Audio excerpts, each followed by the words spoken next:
కొందరు క్షణికావేశంలో దారుణ నిర్ణయాలు తీసుకుంటారు. ఒకరిపై ఒకరు దాడులు చేస్తూ విచక్షణ రహితంగా ప్రవర్తిస్తుంటారు.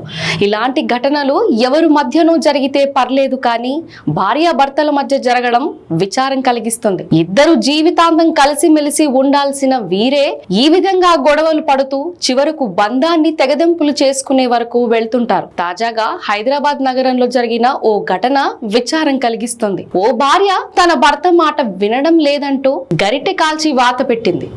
ఈ ఘటన బంజారా హిల్స్ పోలీస్ స్టేషన్ పరిధిలో చోటు చేసుకుంది. పోలీసులు తెలిపిన వివరాల ప్రకారం బంజారా హిల్స్ రోడ్ నెంబర్ 13లోని అంబేద్కర్ నగర్ లో గుండప్ప అనే వ్యక్తి తన భార్య లక్ష్మి పిల్లలతో కలిసి 4 ఏళ్లుగా నివసిస్తున్నాడు. వారు ఉండే ఇంటి సమీపంలోనే అతడి ఇద్దరు బామ్మర్దులు నివాసం ఉంటున్నారు.